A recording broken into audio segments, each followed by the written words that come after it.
What is going on, guys? This is your boy XQ420. Welcoming everybody back. Another episode, Showtime with the Q. We have got the entire council with us this afternoon. We've got the powerful one, Corey Hughes. Corey, how are you doing? I'm good. Good. We'll take good. We'll take good. Only good. We've got the aficionado himself, Ryder Lee. Ryder, are you excellent this afternoon? Doing great, X Cubed. I love how Corey comes on here and he's like, "I'm good," and then he just rips and fucking roars like through the entire fucking episode. Yeah, we might have a little overpowered Corey Hughes this afternoon, guys. But let's take care of a little bit of housekeeping. If it's your first time this channel, watch us on YouTube. Hit the subscribe button. Listen to us on podcast platform. Hit the follow button there. Appreciate everybody who's been checking us out so far. So what we're going to do today, guys, we're going to do a roundup, the past 2 episodes of The Mandalorian, Chapter 20 and Chapter 21 of The Mandalorian. So let's go ahead and jump into Chapter 20, which is The Foundling, okay? The Foundling. Now, I just want to put this out here for you guys, okay? Put this out here for you guys. And Corey was talking about it right before the actual show. But what do you think the overall theme and where we may be going with this particular series, especially this season? Corey, can you help us out with that? No, I can't. And that's the problem. I don't know where the goddamn show is going because there's no theme. There's no plot. There's no anything to this show. This is like a random scattering of miscellaneous deeds that he had to do. And so they threw it into a season. I'm confused. For the first time in this episode 21, the following episode, right? Not this one, but the next one, we finally get something of significance that happens, right? And it's the first time anything really of any significance happened in this season. Him swimming in the waters was junk. It was nonsense. It was just them going back to do whatever. I mean, it's like we've had like 4 or 5 filler episodes so far that have not told us a goddamn thing. And my favorite part of this whole series so far has been the side story that we got last week with Homeboy who got his brain wiped. So that was the most interesting part of this entire Mandalorian season so far. That felt like it was straight out of Andor, which we desperately need more of because this shit is just garbage. Like when we get to 21, I'm going to skewer this motherfucker. Oh man! So hey, look, guys, this is something to look forward to. Okay, it's something to look forward to on this. Ryder, do you feel an overall thing? This is the Foundling, okay? The Foundling episode. We're back with the Mandalorians at their hideout. They're in some place that is extremely dangerous to be in. First, you have the crocodile, then you have a raptor. Well, have you been able to plot together an overall theme? We're going to stay with 20 before we get to 21, but from episode 20, have you been able to plot together a theme of where we were going with this particular episode or this particular season? No, I really have not. Not until this the episode that you just told me not to talk about, so I'm not going to talk about it. That one actually gave like an overall theme of where we're heading. I mean, there's a little bit of setup with Bo-Katan, talking to the armor and telling her about the mythosaur and all that, and then it looking like the armor doesn't believe her. There was a little bit of a setup there on kind of where they were heading with that, and a little setup for her character. But as an overall plot direction on where the freaking story is really going, there's really nothing. You would probably have to watch Rebels, you would have to watch Clone Wars, you'd have to watch like all these other Bad Batch. You probably have to watch Bad Batch to understand any of the nuances or subtle things that they've put in there. And I think a lot of it is set up for other spin-off shows. Because we know that we're getting the Ahsoka show later on, I think next year or maybe even later this year, we're getting the Ahsoka show. And they're also doing the 2nd season of Boba Fett. And I'm sure that this is like a setup for some of these characters are going to be set up for future projects as well. So, but the things that I did like about this episode, though, I did like that episode 20 actually felt like a Star Wars episode. I was actually impressed with that they kind of brought it back to a Star Wars type of feel with Grogu See, because no one really knew where Grogu came from. He was just kind of there. We thought he was kind of like a recent thing that was recently constructed and cloned out of Yoda's dead tissue or whatever, which really didn't make any sense because Yoda disappeared. Yoda disappeared at the end of Return of the Jedi, right? So it made sense, and it gave us a little bit more of a background story, which I'm sure we're going to get into. But yeah, I actually liked this episode. I thought that it was pretty solid and gave that good Star Wars feel. You're talking about a little bit with that particular flashback. Yes.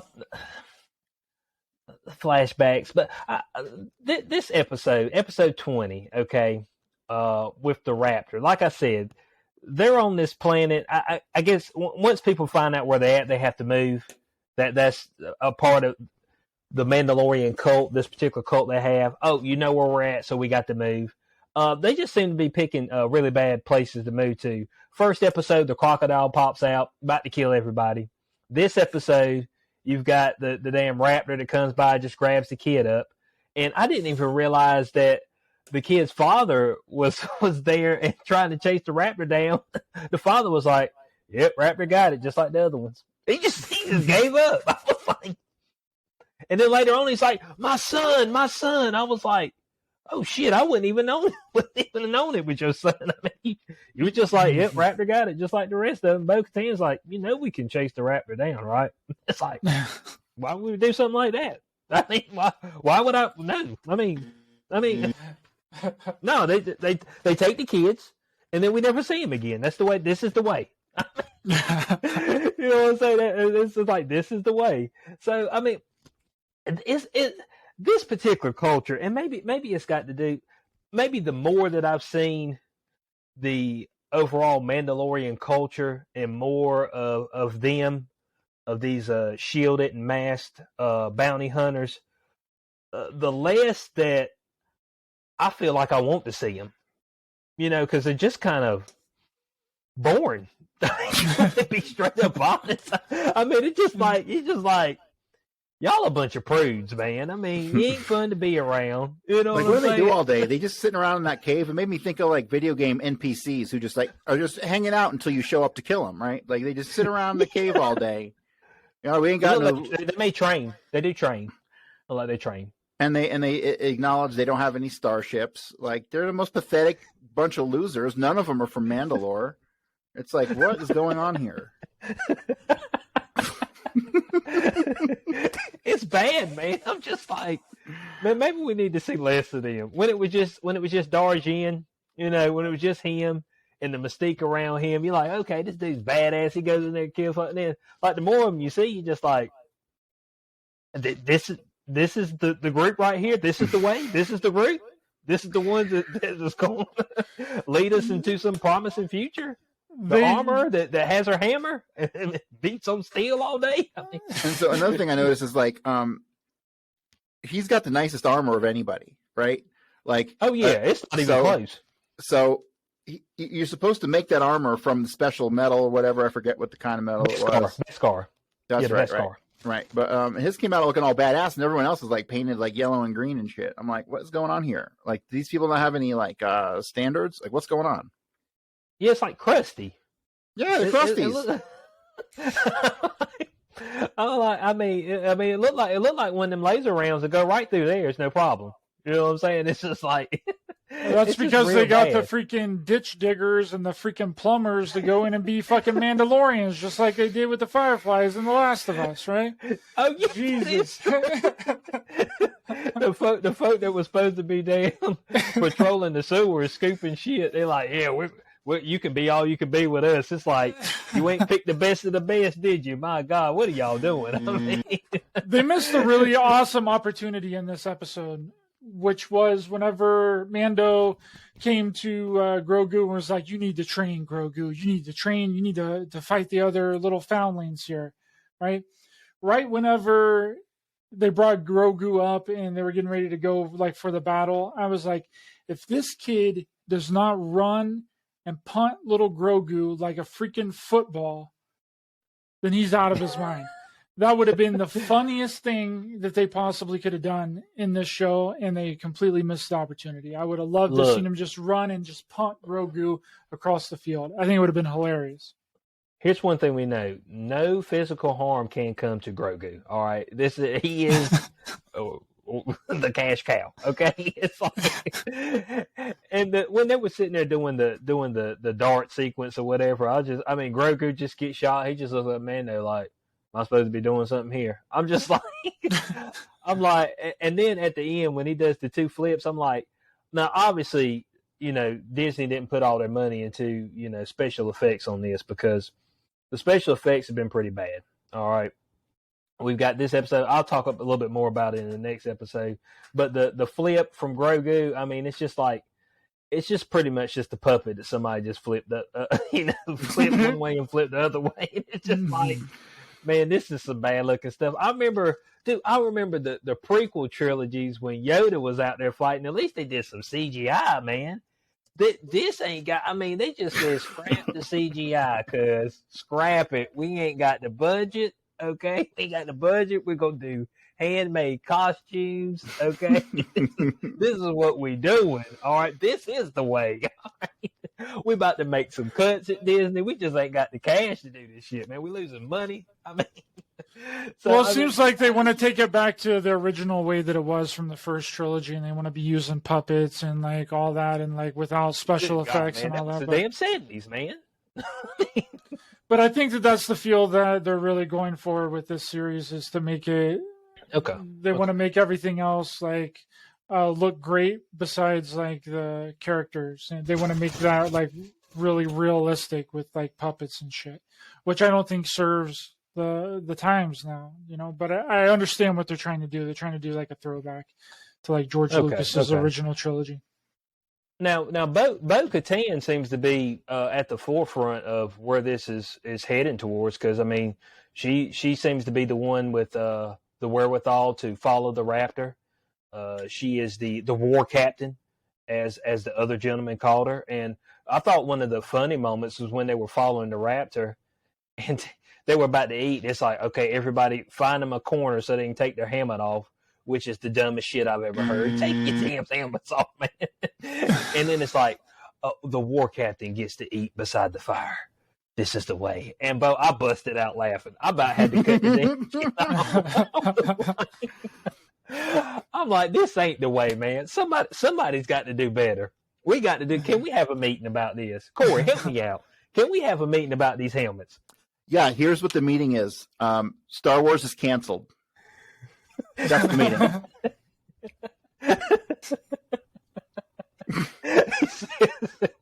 I wasn't talking about off screen. I'm talking about on screen.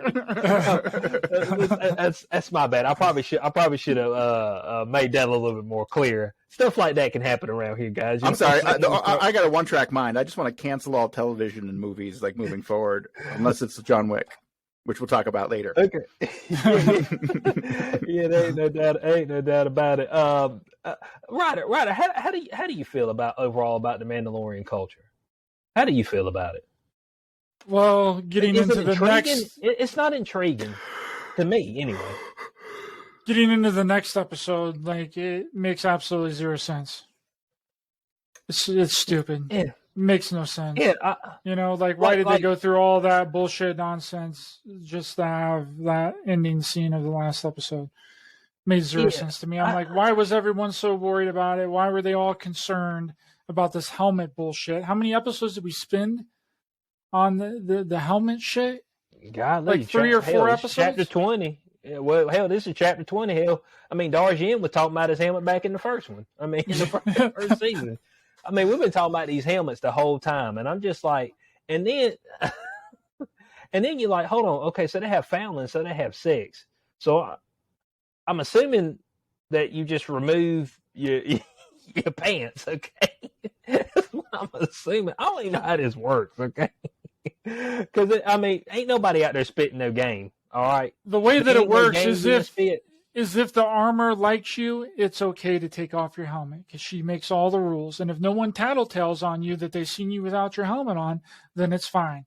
That's basically the gist of it. Like if you're in close if you're grinding up on the armor, you can take your helmet off whenever you want. If you're hitting that armor from the back, you can take that helmet off whenever you want. From the back.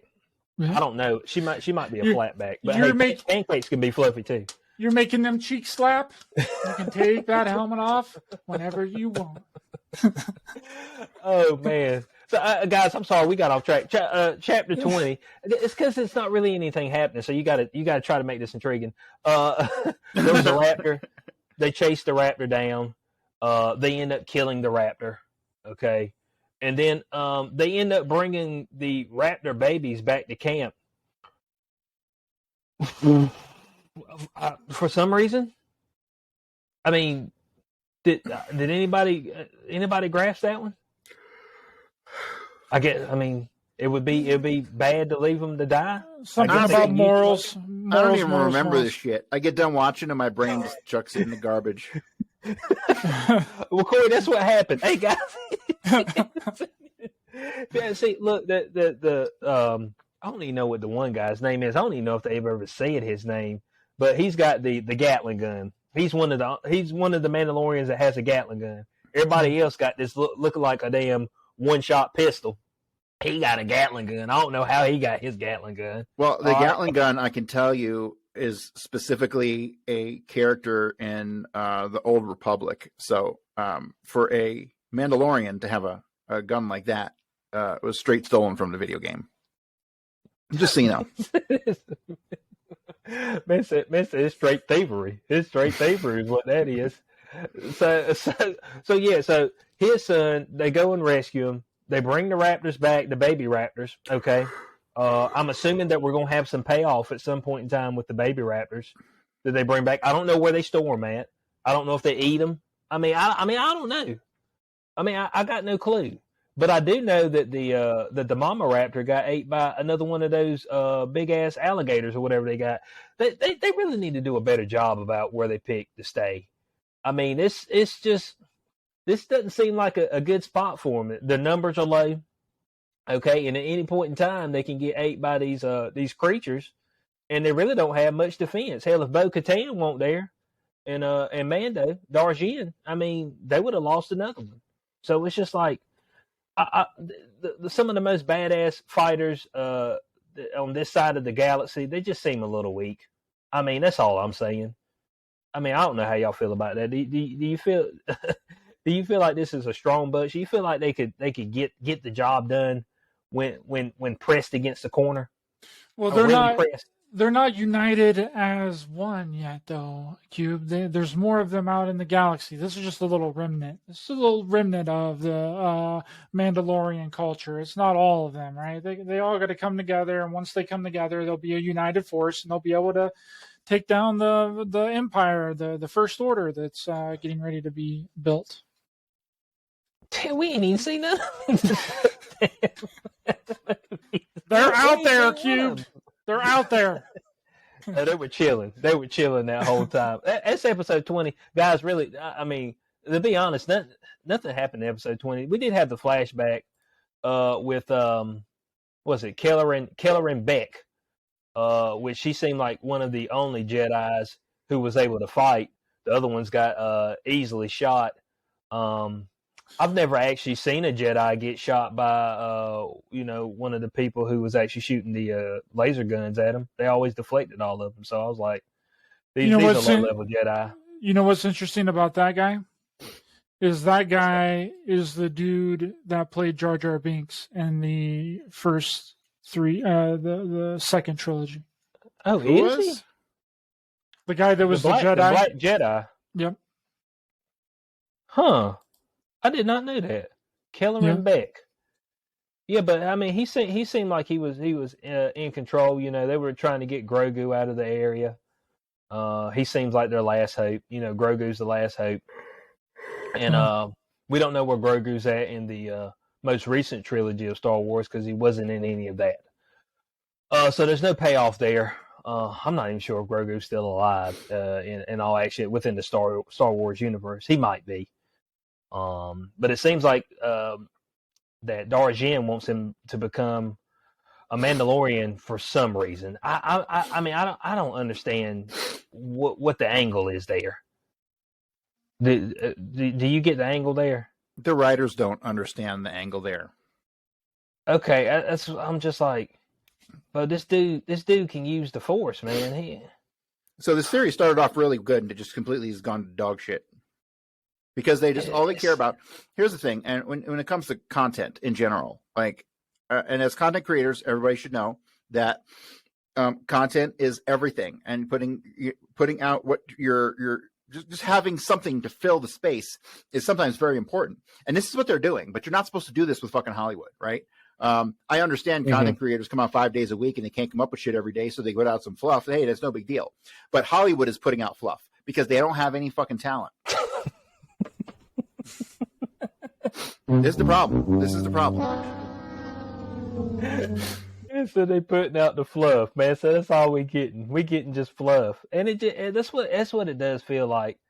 So we're gonna move over into chapter 21. Okay, chapter 21, the pirate, and we start with the grassy knoll. I'm sorry, man. Whenever I seen that cat, I just chuckle, man. I'm like, dude, the budget's low, man. They look like somebody made for a Halloween costume. You know what I'm saying? Made it at their house. I'm like, what is it? What about the fucking Moss Man? What about the Swamp Thing, who was the space captain? That's who I'm talking about. Grassy knoll out there. What's his name? Gorian Shard, isn't that who he is?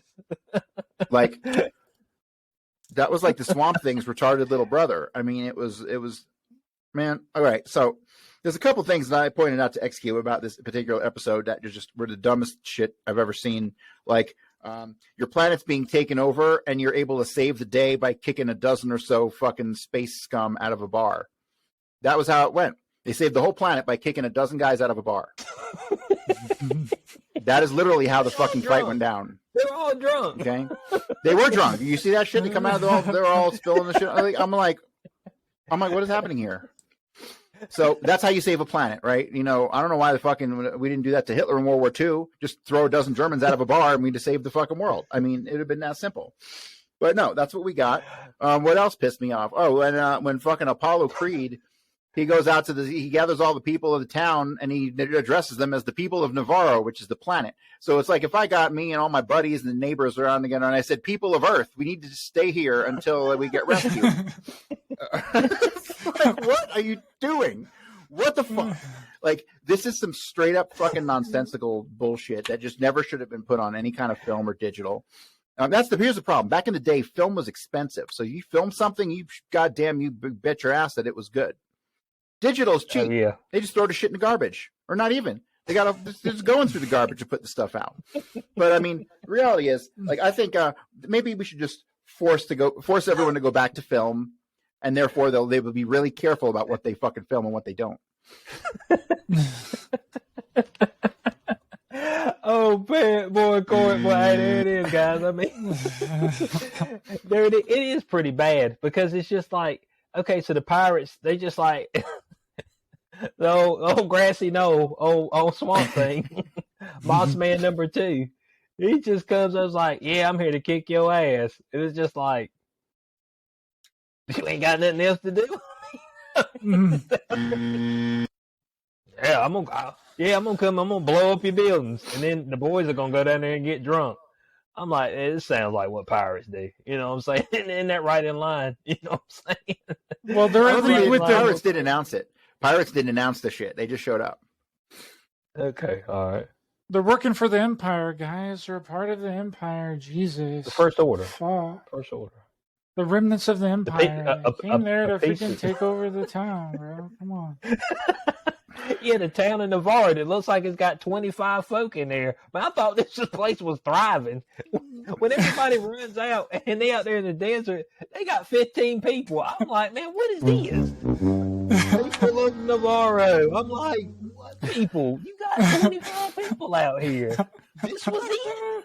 I mean, the planet must be as big as the city I live in, okay? I mean, you know what I'm saying? It's just like, where all your folk at? So, hold on a second. So, you mean to tell me that you got this planet, you haven't joined the Republic, the new Republic, okay? You hadn't signed the papers or whatever for protection, and you got nobody on the planet that got any type of weaponry? You ain't got a droid, got a gun, or nothing? I mean, What kind of leader are you? This is bad. This is bad. All it just takes, somebody just come up and they just shoot a couple buildings. They're like, shit, we got to get out of here.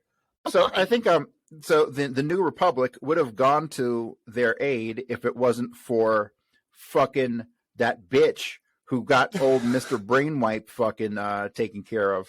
She happened to pop up in this episode. Yeah. And she's like, they're not part of the New Republic.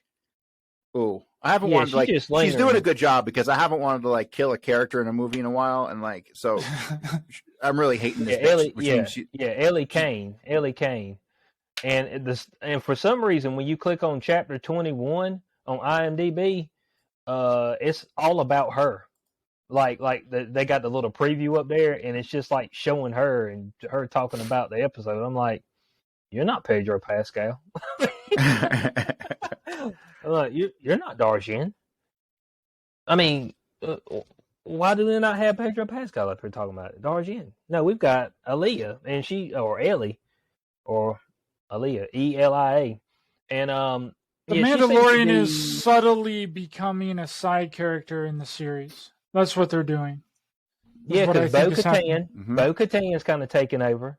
All right, and then when this Aaliyah chick is in the picture, she's out there. She may be lesbian. Is she lesbian? Of course. Give me a break. She looks like she might be. They're all lesbians. So they all are. Every single one of them. All right.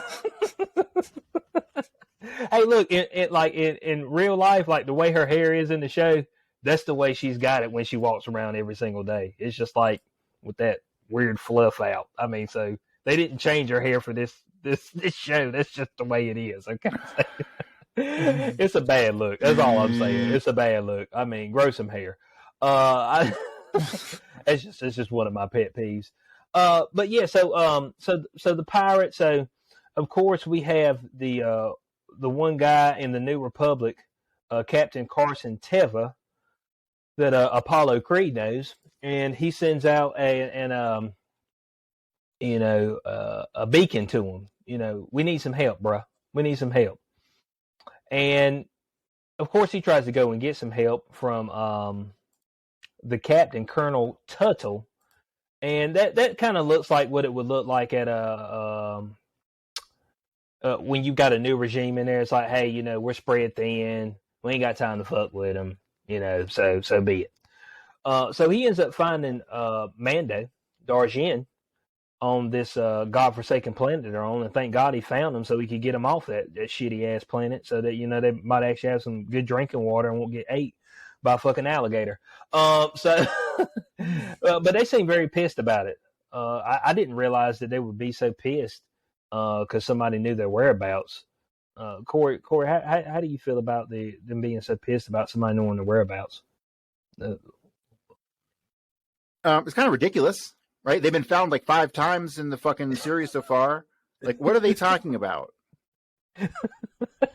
Unbelievable. Ryder. I mean, here's the problem. What do you think? Mm-hmm. Oh, okay. Let me make a point real quick. Okay, so here's the problem. These motherfuckers come up with one season, they write out a season, they fucking shoot a season. It's a bomb ass season, and they're like, "This is great. Let's sign for 5 seasons." They put that first season out, and they didn't have a goddamn thing written for any of the additional seasons, and then they got to scramble to fucking come up with something. Right? That's kind of how this works. These fucking people, when you look at something like Game of Thrones, which obviously there were books for before, the story was laid out years in advance. That's what needs to happen, because then you know where the story's going to go before you sign a multi-million-dollar fucking TV deal or streaming deal or whatever the hell. So, I mean, that's all it is. They're winging it. They didn't have a fucking plan. They thought it would be a good idea, a shiny silver Boba Fett, right? And then the idea that they would have a Boba Fett show and a Mandalorian show is the dumbest thing ever. Why the fuck would you do that?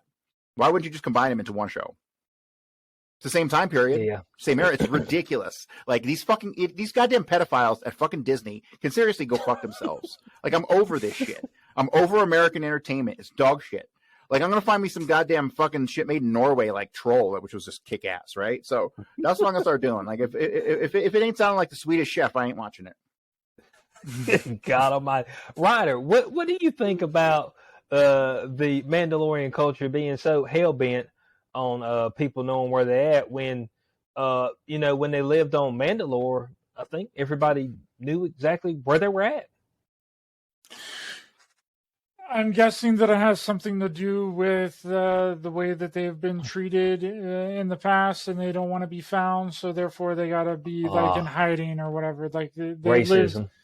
something That's like it. that. Yeah, no one's ever sees their face. They're just kind of standoffish toward the Mandalorians, and the Mandalorians going around the freaking universe causing all kinds of trouble. They're bounty hunters and all that shit, and they don't want them around.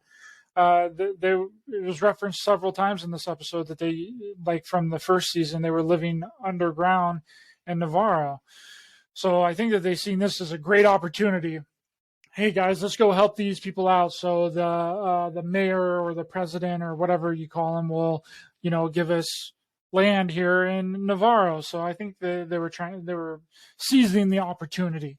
Like, hey, if we go in and we take out this pirate garbage that may or may not be working for the remnants of the Empire and trying to rebuild shit, then Whistle Tits will give us some land and we'll be able to live above ground now.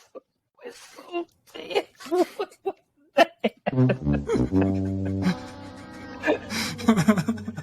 Oh man, Whistle Tits, my God. Well, look. As far as their plight, man, I really enjoyed their roundtable talk. Where Darjin was up there addressing all of the Mandalorians, all of them that are left, and it was really heartfelt, really touching. It was actually a pretty pathetic speech. I ain't gonna lie to you. I mean, won't nobody excited. And then my other man got up there. It's like, yeah, this is the way we must lay down our lives to help these people. I'm just like, okay. When my same man was kicking your ass, it wasn't that long ago. It's like, well, I would kind of like to go back to Navarro. I really don't want to live in this cave anymore. That's what it kind of sounds like to me. This cave getting, man, it's working on my mental health. Okay. Look, Star Wars. The Star Wars doesn't seem like you have antidepressants in there. Okay, so I don't think they got. You think they would? I mean, they got bad parenting like crazy. You'd think the fucking Adderall and all that shit would just come right along with it, but no. I guess Big Pharma ain't a thing in Star Wars. It's not. It's not. You don't have Big Pharma. Now you do have liquor or whatever that green ooze they were drinking. The green ooze. You got the green ooze that obviously at least makes you is at least a psychedelic. So we do have that, but we don't have any antidepressants. So, hey, but old Gatling gun, he's like, look, hey, I mean, do I want to die in Navarro or I want to die here to this alligator that's about to come back and eat us again? We got another big ass one just chilling out there in the ocean. It's going to come back and eat us shortly. So, I guess they left the raptors there. Maybe they took them with them. Now, of course, they get back to Navarro. Make short work because the pirates, man, they just ain't good at fighting, man. It's pretty pathetic. I ain't gonna lie to you. Did the Mandalorians, did they lose anybody? I don't think they lost one person. They lose anybody, Ryder? Well, their armor is like basically invincible, right? So a laser isn't really going to like hurt them anyway. So I think you gotta get him under the armpit. Yeah, you gotta get him in the armpit or right under the neck. Yeah, in the neck. Yeah, there you go. That's the only place behind the knee and maybe the Achilles heel. If you hit him right in the Achilles heel, it might get him. But I think one dude was like shot, but he was okay. So yeah, no one lost on the Mandalorian side on this. Yeah, all the pirates did, except for the few that gave up. I guess they still alive, but they all got wiped out. Now, whenever they put the sniper gun or whatever he had up there on top of that building, what was that creature? Now they got that mask from fucking Halloween Express, cuz that was terrible. That was almost as bad as Moss Man that's on the pirate leader.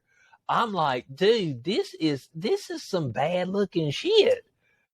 Corey, I swear the budget got tight. The budget got tight, Corey. Disney just fired 7,000 people. Of course the budget got tight. I was like, and then and then it kind of reminded me of Scarface. Whenever the armorer got up there and she's just walking up there slowly behind him, when my man walked up behind was it Al Pacino? Yeah. And shot him in the back with the shotgun. She just comes up there all slow and she just takes him out, with her hammer. She doesn't have a gun, she's got the hammer. Which I did notice that when you stand around the fire, when you have a round table talk, you have to hold a hammer in order to speak. What have we seen something else where you got to do that? Where you got to hold a hammer? I think you got to hold a book. I think we've seen that before in other things, not necessarily a hammer, but like something. I forget. But yeah, it's a common theme. I don't know. I don't get it. Star Wars is stupid. Are we still talking about this show?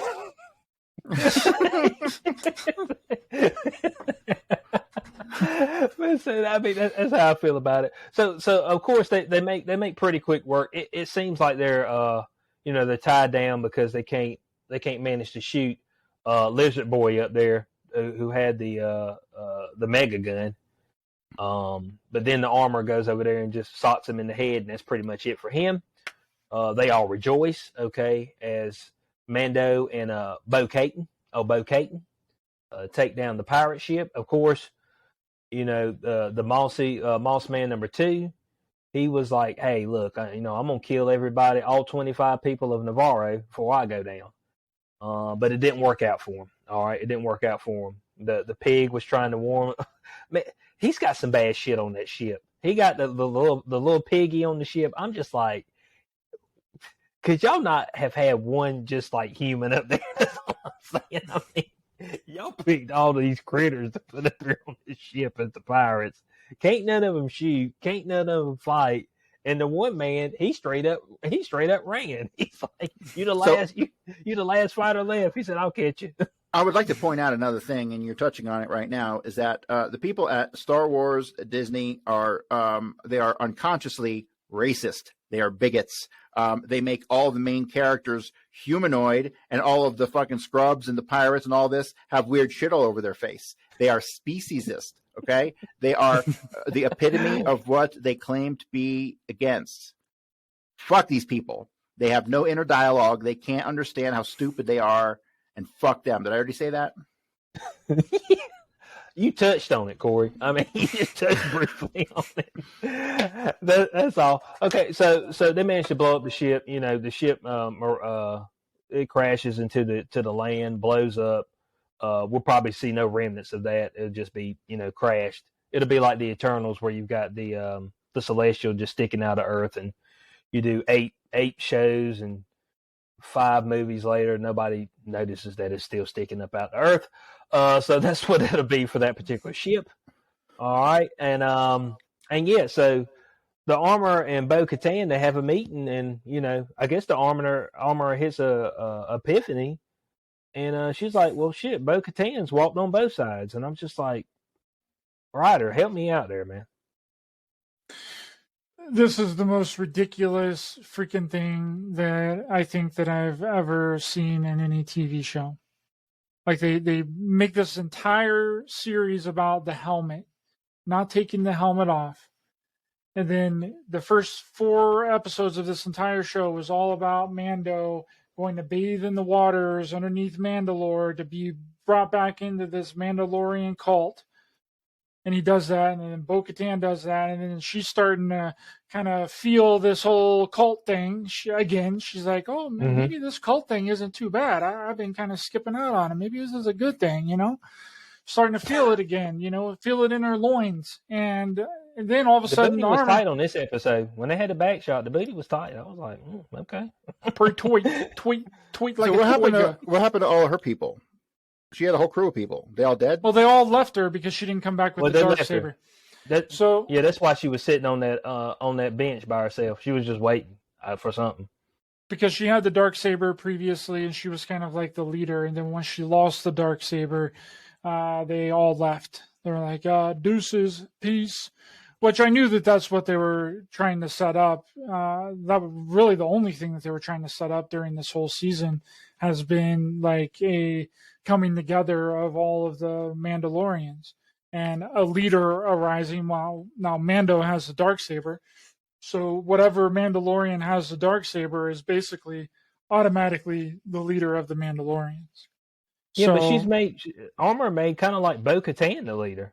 It's almost like shifted to where Bo-Katan's like kind of taking over. well, this is what's happened, X Cubed.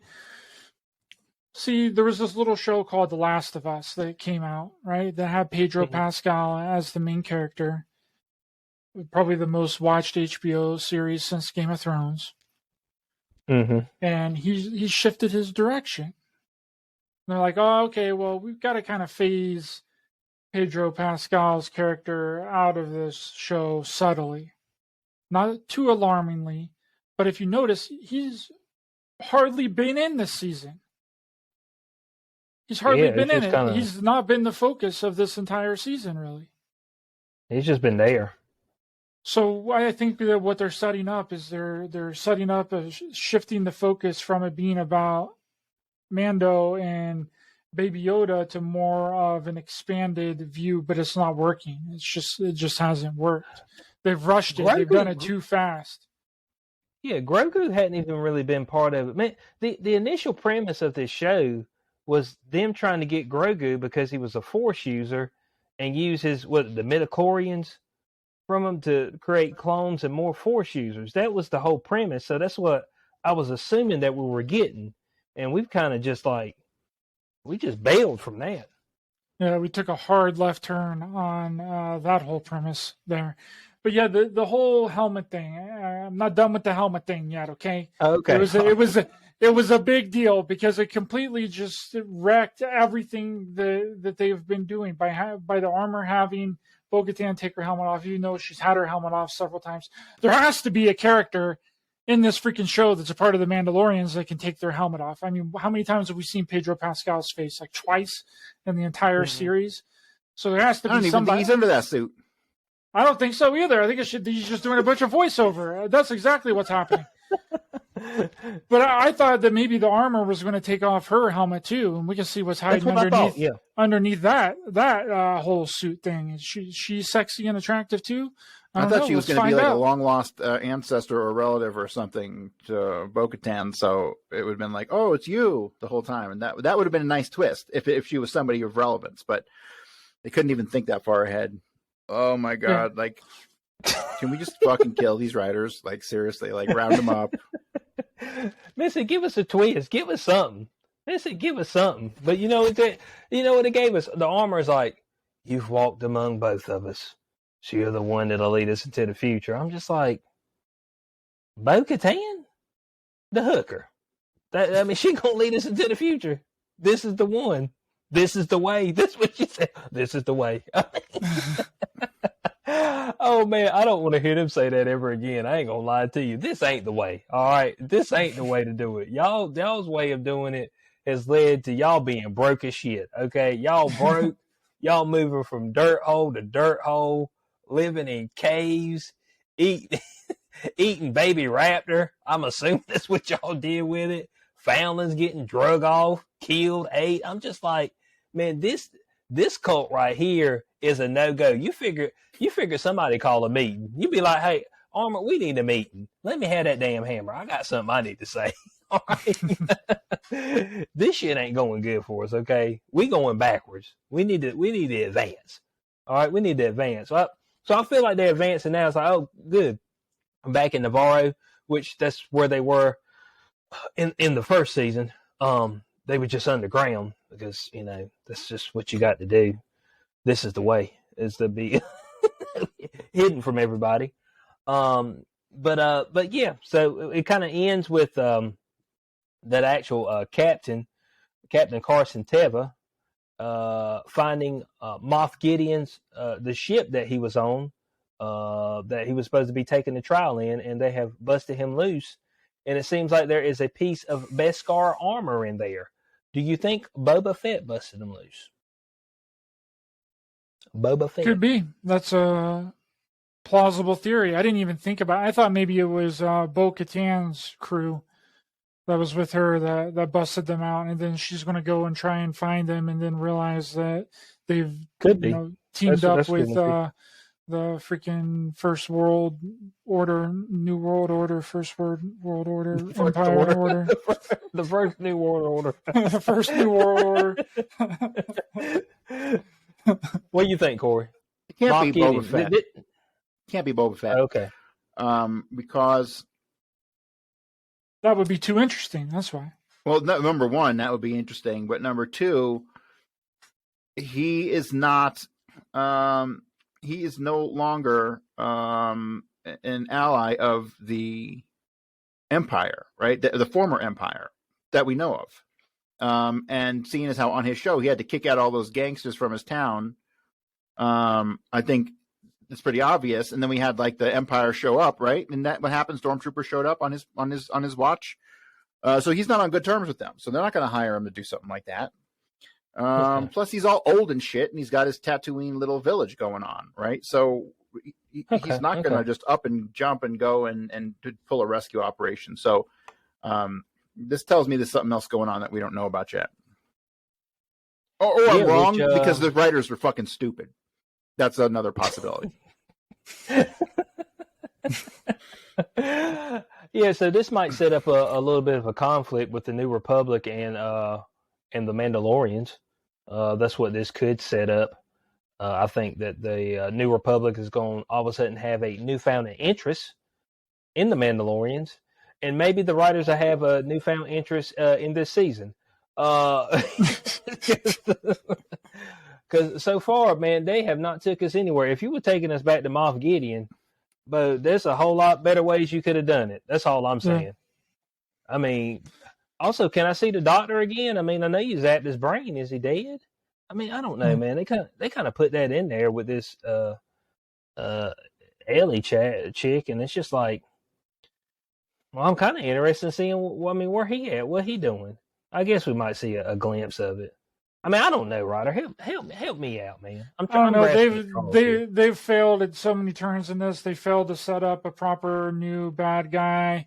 They've been doing absolutely nothing. It's been a bunch of filler episodes. Super interesting. The most interesting thing that's happened in the entire series so far has been the flashback of Grogu with Execute Order 66, which is really strange because I thought that he was something new, but no, he was back there all the way back in the Revenge of the Sith. You know, like what is happening here? Like that, which I thought was pretty interesting. So if this happens. This is supposedly set 30 years after Revenge of the Sith, 30 years after Order 66. Mm-hmm. So, I mean, I don't know why we think that there's so much span in between all of these movies. There's really not. Like, what is there, like, freaking 20 years in between Revenge of the Sith and A New Hope? Like, the Empire literally just got a stronghold on the universe, and then they were taken out by the rebels. Yeah, that like quick. 20 years later, really, really quickly. So how does? And I just thought about this for the first time in 40 years. How does blowing up one space station defeat a whole empire?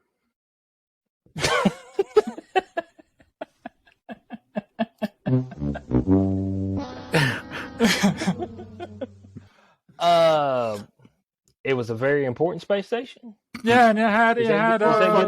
This makes me never want to like watch anything ever again. Like everything is stupid. Is that good enough? Is that I'm just gonna read ancient Latin books from now on. Fuck movies and TV. Okay. Ancient Latin books. It was because the Emperor was on that Death Star, Corey. And if you took out the Emperor, then you take out everybody. Well, obviously he was a clone. He's got a clone.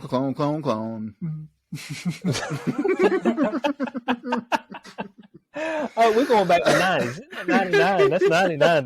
The thong song. Oh man, we need to bring back the thong song. Hey, look, man. Well, bring that back, guys. Bring that back. Bring back the thong song. We need to do a hashtag. We need to see if we can bring that back. Oh, some old Cisco. My God. So yeah. So I'm assuming that we're going to try to get some payoff as far as with Moff Gideon. I haven't seen him in such a long time, so I about forgot that he was supposed to be a part of this this whole series because he's been gone so long. I mean, it's just like, and of course, I mean, it's Boba Fett. He wasn't in Boba Fett, was he? Was Moff Gideon in Boba Fett? No. No. Okay. We saw him All right. somewhere, but just like 10 fucking Star Wars TV shows. I can't remember where the fuck I saw him. Okay. All right. So we're assuming that at some point in time between here and whenever this shit ends, we're gonna have Moff Gideon face off again with the Mandalorians. All right. So we figure that's gonna happen. Maybe not. Maybe they'll dig some ditches in Navarro and put a helmet on Grogu and call it a damn season. I mean, I don't know. I mean, they might do that. Like, man, we're gonna let it go. Maybe they'll let Darjan talk to the camera crew and all that stuff like they did on She-Hulk. Maybe they'll do that at the end, just get a little comedic relief, right at the end. So, this episode 20 and episode 21, or chapter 20 to chapter 21. We want to know y'all's thoughts on those two chapters, and how are y'all feeling about the Mandalorian in general? For me, coming off of what I watched with Andor, man, this just fell short, man. I mean, they had people who thought things through on Andor, really good storytelling, had suspense and all that stuff, and then they went to this, and it's just like and everyone's watching this, and nobody watched Andor. Like, it's just more. That's what I know. Life ain't goddamn fair. That's what I know. Andor was good television, so I don't know, guys. Let us know what y'all think about the Mandalorian, the direction. If y'all have any theories, we want to know y'all's theories as well. So, hope you did enjoy this episode of Showtime with the Cube from your boy HQ420, the co-host Corey Hughes, the powerful, the aficionado Ryder Lee. We will catch you on the next Showtime, which will be shortly. Y'all gonna have a double episode today because we're about to cover John Wick. So, be on the lookout for that. Peace out.